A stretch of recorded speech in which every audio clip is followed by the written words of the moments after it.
So if you have been trying to detach and it has not been working for you, you have not been getting the reaction you want from your partner, the person you're with, let me tell you why. The thing is, you probably think you're detaching, but you're actually just being petty, and people can tell, right? Let me tell the difference between real detachment and fake detachment, because one makes people desperate to close the gap with you and lock you down, and the other makes people want to run away from you and keep their distance from you.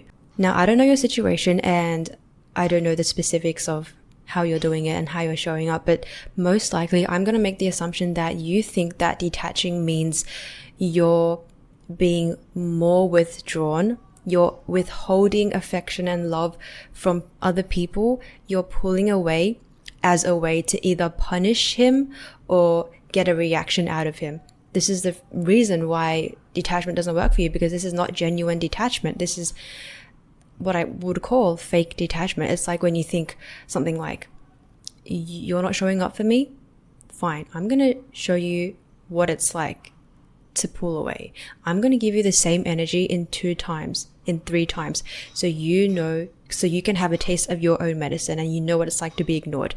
This is the type of detachment that does not work, right? Because obviously underlying all this type of thinking is fear, anger, resentment, right? Or perhaps you're detaching because deep down you're scared that they're going to leave, and so you're detaching out of self-protection and fear and mistrust in other people. You don't trust other people, right? You're being very cold, very unresponsive, because deep down you're a bit resentful, you're a bit annoyed at why they can't show up for you in the way that you want. Or for example, when somebody texts you back after ignoring you for a couple of days and you're waiting to text them back for twice the amount of time that they texted you with, or whatever tricks you might be playing, you're manipulating your behavior and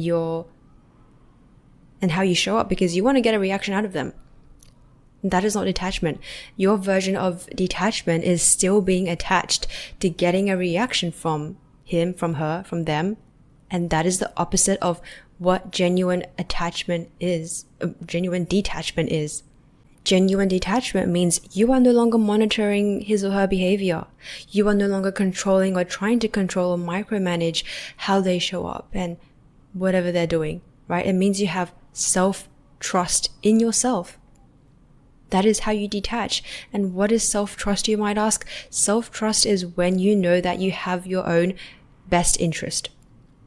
That's a big one, okay? Because when you have a pattern of self-sabotage and choosing things and making decisions that have not been the best for you emotionally or physically, that erodes your self-trust, because now you can no longer trust that you have your own back. You can't even trust that you have your own best interest because you are making choices that actually hurt you.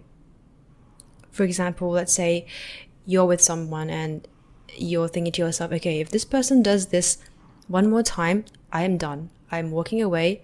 I'm no longer tolerating this. And then that person goes and does it and you stay. Right? Every time you break a promise to yourself, that is how you lose trust in yourself. Your body, your nervous system, your relationship with yourself erodes. And now you're thinking to yourself, oh, we don't actually follow through. We are not actually important enough to stick to our values and follow through with these decisions. That is a message your nervous system starts to learn when you make choices that hurt you and don't have that self-trust. Because knowing how to detach is knowing how to have emotional discipline with yourself first and foremost, and also emotional boundaries with yourself. Right? Because you know what happens when you're attached to the outcome, and what are they doing?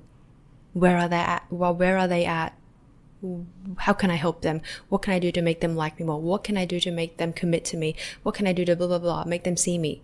Why don't they do this for me? Why don't they show up for me in this way? When you are attached like that, that starts to cost you your peace. Okay. And let me share with you something that is going to change your perspective on how you see detachment. And this is my personal kind of like definition, I guess, of detachment, because there are so many versions of detachment out there. For some people it means you don't care about something. For others it means you are, I don't know, acting cold and nonchalant and mysterious. But let me tell you that as humans, it is impossible to have a fulfilling life where you don't care about a single thing and you're kind of just being very dissociated, very numb. You have no purpose, you have no meaning in life. That is what I mean when I say not caring about a single thing. It's like that depressive state you're in when you don't want to get out of bed, you don't care about anything, you are just depressed and want to stay in bed. As humans, I will say we are always attached to something because that is what drives us. Now, if you are detached, this is what you're actually attached to. Are you ready for this? When you are detached, you are attached to your emotional freedom, your sense of peace, your goals, your visions, becoming the best version of yourself, and everything you could possibly be, the creative visions for yourself. These are the things you are attached to when you are detached. Do you see that? The ones that get it will get it, the ones that don't will not, but that's okay. So if you can see that detachment is just a very strong attachment to yourself. Is my video crooked? Anyway, detachment is a very strong attachment to yourself, a very strong security to yourself. Because to others, when you have that strong, secure attachment with yourself, that will look like detachment for everyone that is looking at you from the outside. Does this make sense? And security in yourself basically just means your sense of okayness, your identity is not dependent on external validation and how someone is showing up for you. You trust your ability to handle outcomes no matter what that outcome is. If your partner breaks a non-negotiable with you, a boundary with you, you experience a betrayal with them that you cannot tolerate. Security in yourself means that you trust yourself enough to leave that relationship. Now, when you don't have a strong security within yourself and a strong, secure attachment with yourself, and when you are not detached and instead you are attached to everyone, everything around you, what's going on, the guy you're talking to, the job you're applying for, the flight that you might miss tomorrow, you're constantly thinking about these things. I don't know what people are worrying about these days, but you're constantly worrying about everything that's external. And that's also what an anxious attachment is, right? You cling to people energetically, even if your physical behavior looks somewhat like normal. Your mind is constantly trying to close that gap between you and this person because you have built very little security in yourself, and therefore you want others to give you that security. You want others to give you that certainty because you do not know how to give that to yourself. And so because you do not have it, you find it very difficult to tolerate any type of distance, any type of uncertainty, any type of behavior that makes you feel like they are pulling away and leaving you, right? You are always trying to be close to them and like be like this with them. And I'll also tell you why detachment is so magnetic and irresistible. So detachment is you are over here living your life, building yourself, educating yourself, creating things for yourself, and your partner, your person is over here. I don't know what they're doing. They're partying, they're going out, doing who knows what. Detachment is this. I'm going to do my thing over here. You can do your thing over there. I'm not going to control you. I'm not going to nag you. I'm not going to put you into a mold of what I think your potential could be. I'm not going to manage you in any type of way because firstly, it's not worth it for me. That's not my job. I am not your manager. I'm not going to constantly remind you about my existence and check your social medias. Detachment is when you say, okay, this is what I'm looking for. This is the type of relationship I am looking for. If you cannot meet me here, then that is okay. I respect that. But adios. We cannot continue this connection. And I am okay with leaving because I trust myself enough to be able to thrive without you. When you think like this and show up in that way, people are like, oh crap, I can't muck around anymore. If I want this person in my life and I care about them, I cannot just cruise and do whatever I want. I have to step up, otherwise I'm going to lose them. And if nothing changes, then you have your answer and you can follow through with your self-trust and your decisions, your boundaries that you have made for yourself. And you want to know when a person has the most power over you? It's when you believe that you cannot thrive in life and have a complete life without them. I'm going to tell you now that you are going to be miserable and probably accepting the breadcrumbs that they occasionally give you because you believe that you cannot thrive without them, right? Now, here is a game plan that I'm going to share with you. Very simple steps that you can follow that are tangible and you can start doing today. So number one, what you are going to do is this. You are going to redirect the energy that you are sending outward into other people, into the world, into that person that hasn't texted you back, into that whatever that you're worried about. You're going to redirect that all back to yourself. All the mental energy that you are spending on them and that relationship that hasn't happened yet, and trust me, it's a lot, we are redirecting it. So when you want to check their Instagram, force yourself to close the app. It's an intentional choice that you have to make. Close the app and text a friend instead, or reach out to someone that you can trust and always has your back. Or when you want to text them first, even though they have ignored you for the entire week, go for a walk, journal, work on a project, go to the gym or something. Or when you want to ask what they're doing, where they're at, you want to redirect that energy back to yourself. Ask yourself, what am I doing right now? Where am I right now? What would I like my day to look like going forward? If you have questions that are centered around them, center yourself in those questions instead. Ask yourself how you're feeling. Is there anything you can do to make yourself feel better? Right? That is how you start centering yourself and redirecting your energy back to yourself. And trust me, I've been where you are. I am you, you are me. This is going to feel uncomfortable as heck. It's going to feel like literally is breaking an addiction. You are breaking an addiction. You are breaking a pattern. And it's not easy. I will say that. Your nervous system is used to seeking security from other people, and it's going to protest. It's going to feel like there's something wrong. But that discomfort is something that you have to sit with and push through with and be okay with if you want to be on the other side. And listen, I'm not saying that you should never text first or never show interest in anyone.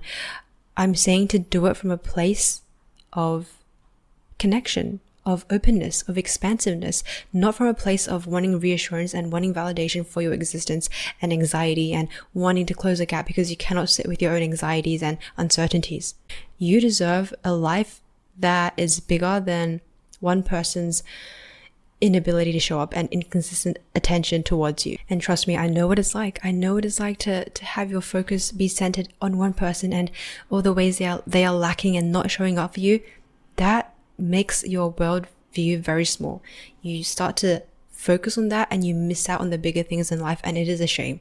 It is a big shame. So if you recognize that pattern now is your time to change it. Now, step 2, what you want to do is you want to set non-negotiables and actually follow through.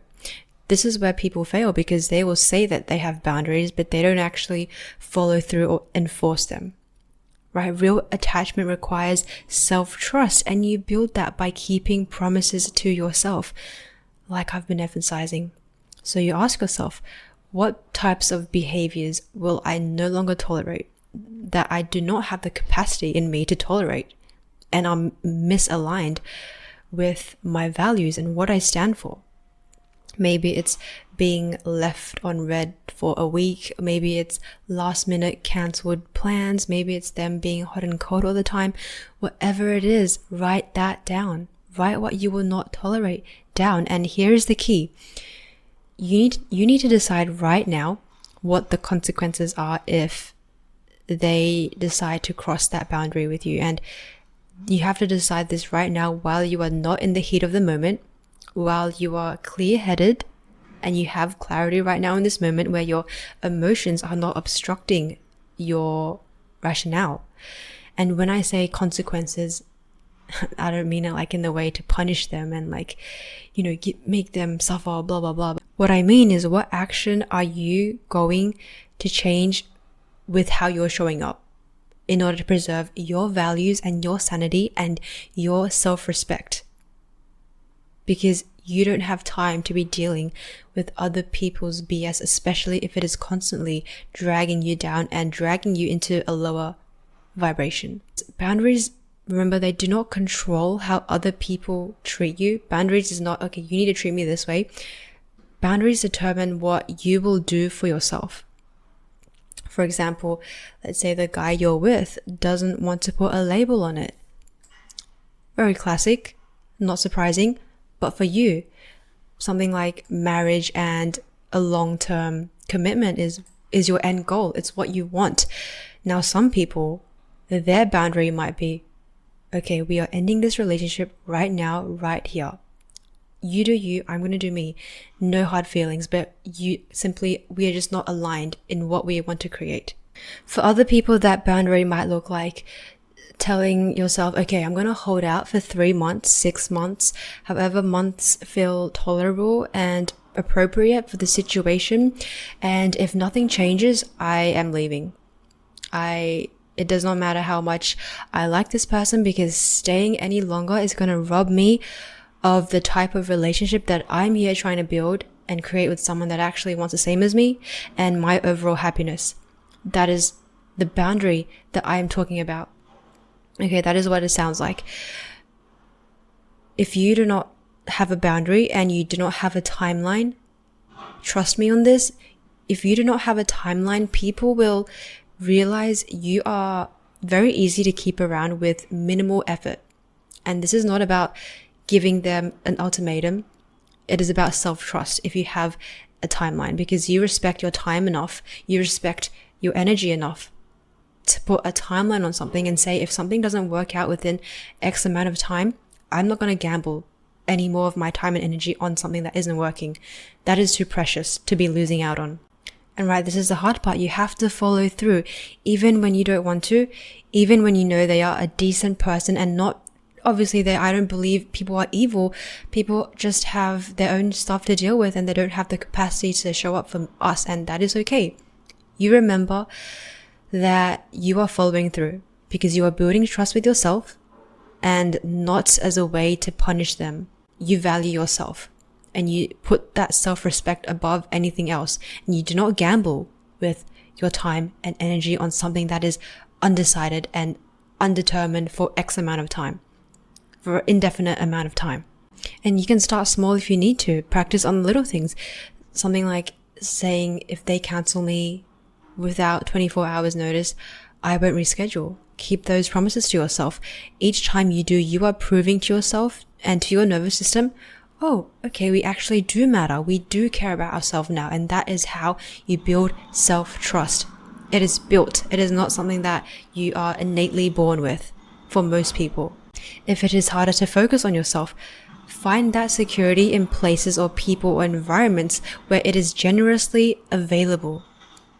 Maybe it's in animals, maybe it's in specific things that you like, whether that's, wow, I really hate the construction going on, but maybe that's in a hobby, something that you're working on, a side hustle, I don't know, whatever it is, whatever that gives you that sense of yourself and purpose back, do it. The way that you become less attached to someone is by first building that relationship with yourself first and foremost, but also building the relationship you have with people who do care about you, people who have shown up for you in times where you needed them to, and you can trust them, right? That is how you do it. Try this. Let me know how you found this video, and I will catch you guys soon. Bye.